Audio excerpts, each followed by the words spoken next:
السلام علیکم خواتین و حضرات. آج میر تقی میر کی جو غزل ہم آپ کے لیے لے کر آئے ہیں اس میں سے ہم نے 5 اشعار کا انتخاب کیا ہے. اس کا پہلا شعر ہے: شکوہ کروں میں کب تک اس اپنے مہرباں کا، القصہ رفتہ رفتہ دشمن ہوا ہے جاں کا.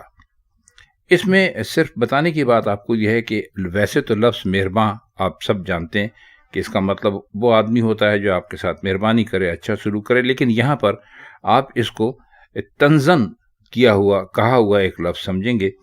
یعنی جس آدمی نے مہربانیاں کی، مہربانیوں سے مراد ہے جو ظلم کیے، تو یہ لفظ تنزن استعمال کیا ہے. اس شعر میں آپ نے جو لفظ دیکھا کب تک، اس کا مطلب یہ ہے کہ میں شکوہ کرتا گیا اور میرا محبوب جو تھا وہ مزید ظلم کرتا گیا، اور اب وہ جان کا دشمن ہو گیا ہے، تو کب تک شکوہ کرتا رہوں. اس میں ایک نقطہ یہ بھی ہے کہ میں شکوہ کرنے کے لیے زیادہ دیر زندہ نہیں رہوں گا، کیونکہ وہ اب جان کا دشمن ہو گیا. مختلف سے اور مختصر سے اس کی معنی ہے، جس کے اندر کوئی خاص ایسا فلسفہ ہے نہیں کہ جس کے اوپر زیادہ بات کی جائے.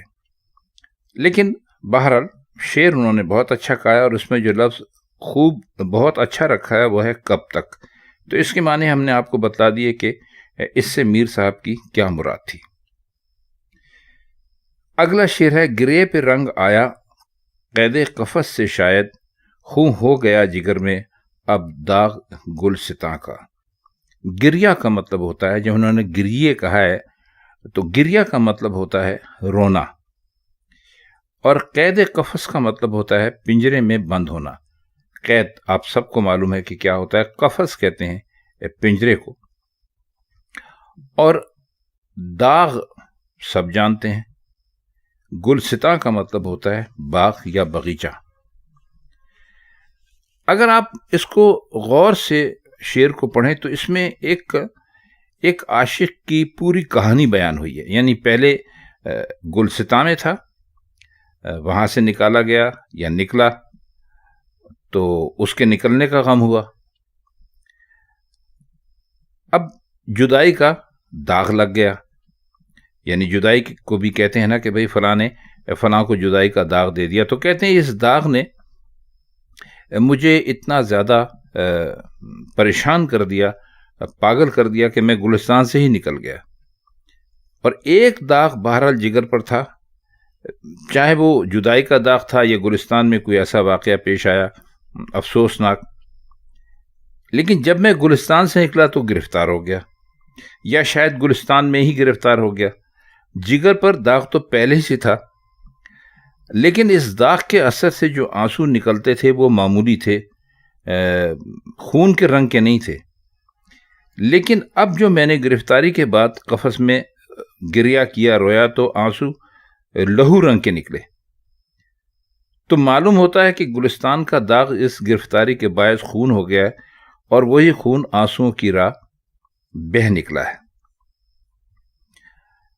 دیکھیے، ہم آپ کو پہلے بھی کئی مرتبہ بتلا چکے ہیں کہ اکثر و بیشتر شاعر دوسروں کے اوپر گزری ہوئی واردات کو اپنے لفظوں میں یا اپنے اوپر لے کر بیان کرتے ہیں. تو اس میں کسی ایسے ہی آدمی کی کہانی انہوں نے بیان کی ہے، یا ہو سکتا ہے اپنی بھی ہو، جس کو غم پر غم ملتا رہا، یعنی غم کے داغ اس کو ملتے رہے.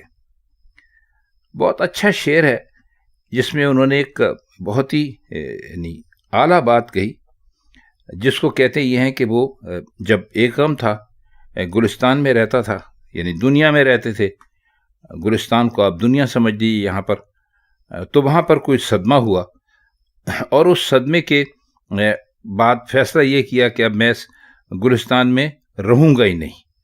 تو جو گلستان میں صدمہ پیش آیا تھا اس میں تو آنسو روتے تھے، لیکن کہتے ہیں کہ جب میں گلستان سے نکلنے لگا تو مجھے پکڑ لیا گیا، گرفتار کر لیا گیا.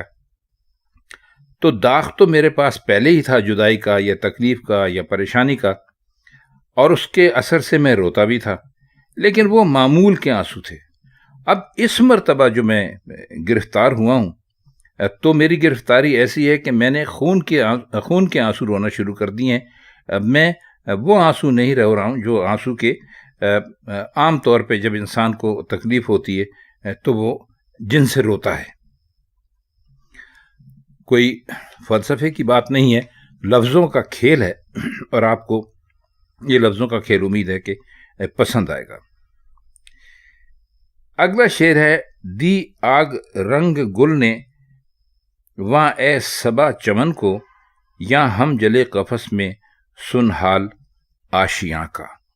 آگ دینے کا مطلب ہوتا ہے، آگ دینا محاورہ ہے، اس کا مطلب ہوتا ہے آگ لگا دی. رنگ گل پھولوں کے رنگ نے، صبا ہوا کو کہتے ہیں، چمن آپ کو معلوم ہے کسے کہتے ہیں. قفس کے معنی ابھی آپ کو بتلائے ہیں. آشیاں کا مطلب ہوتا ہے ٹھکانہ یا رہنے کی جگہ. شعر میر صاحب نے بہت ہی، جسے کہنا چاہیے کہ اس کے اندر ایک ڈرامائیت استعمال کی. ابھی آپ کو یاد ہوگا کچھ دن پہلے ہم نے غزل کی تشریح کی تھی، تو اس میں شاید ہم نے یہ شعر بھی پڑھا تھا کہ گلشن میں آگ لگ رہی تھی، رنگ گل سے میر بلبل پکاری دیکھ کے صاحب پرے پرے. غالب نے بھی اسی نوعیت کا ایک شعر کہا ہے، شاید آپ کو یاد ہو: چمن میں مجھ سے رودادے چمن کہتے نہ ڈر ہمدم گری ہے، جس پہ کل بجلی وہ میرا آشیاں کیوں ہو. لیکن میر نے جو شعر میں رنگ گل، رنگ معشوق کی شوخی نے سارے چمن کو آگ لگا دی، یہ کہا ہے. ظاہر ہے کہ آشیان بھی جل گیا، لیکن کہتے ہیں کہ ستم ظریفی یہ ہے کہ جس گل کی خاطر چمن میں آشیانہ بنایا تھا، یعنی جس گل کے دم سے چمن چمن لگتا تھا، اسی نے چمن کو برباد بھی کر دیا. اب حسن جہاں سوز اسی کو کہتے ہیں، ایسا حسن جو پوری دنیا کو جلا کر راکھ کر دے. اب گل کا جو انہوں نے اشارہ کیا، اس سے انہوں نے یہ معنی پیدا کیے ہیں کہ چمن میں بہار آئی اور ہر طرف سرخ سرخ پھول کھل گئے، گویا آگ لگ گئی. اب اس میں صبا سے جو مخاطب ہوئے ہیں، ہوا سے، وہ بھی بہت اعلیٰ بات ہے، کیونکہ جب کہیں آگ لگی ہوئی ہوتی ہے تو جتنی تیز ہوا چلتی ہے اتنی تیز آگ اور پھیلتی ہے.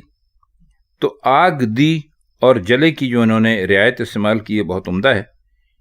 ایک معنی یہ بھی ہو سکتے ہیں کہ کوئی ضروری نہیں کہ چمن میں واقعی آگ لگ گئی ہو، بلکہ چراغ گل کی روشنی پھیلنے کا منتظر ہو.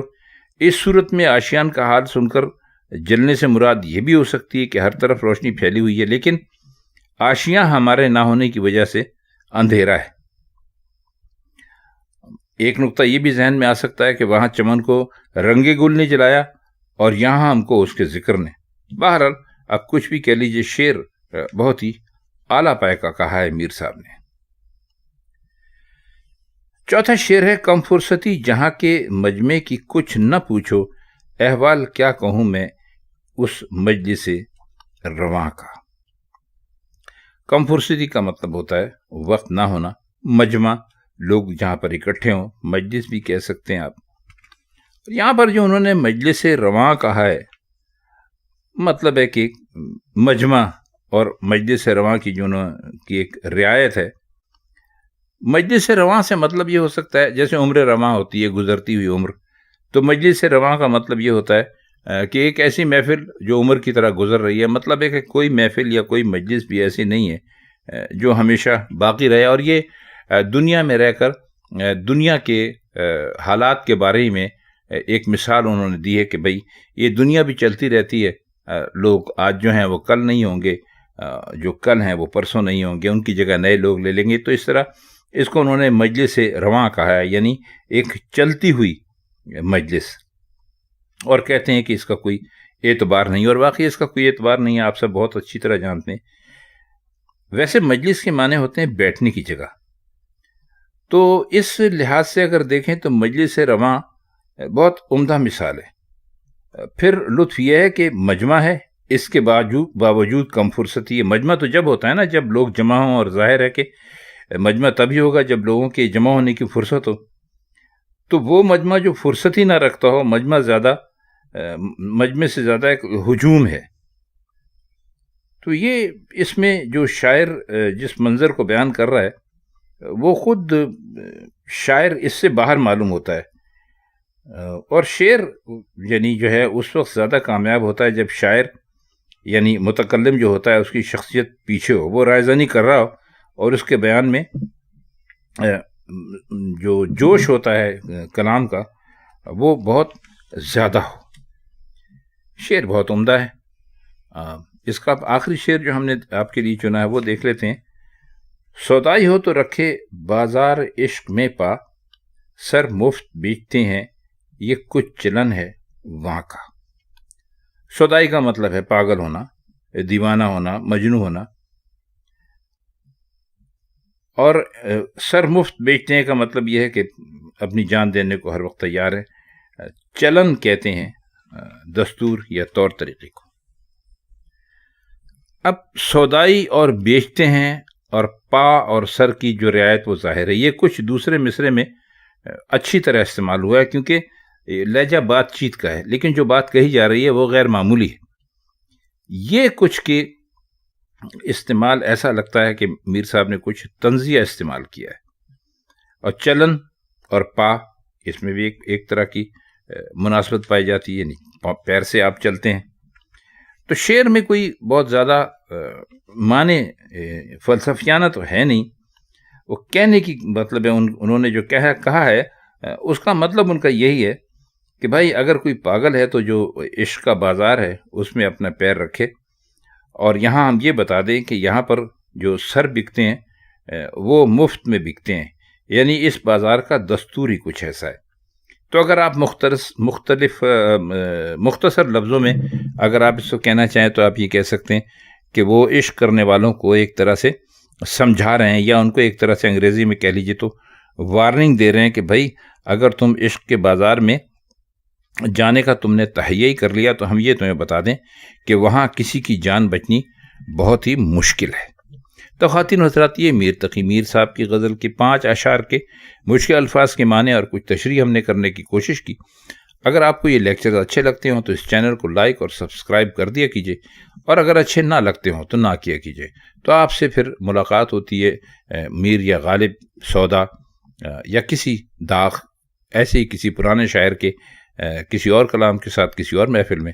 تب تک کے لیے چاہتے ہیں ہم آپ سے اجازت. خدا حافظ.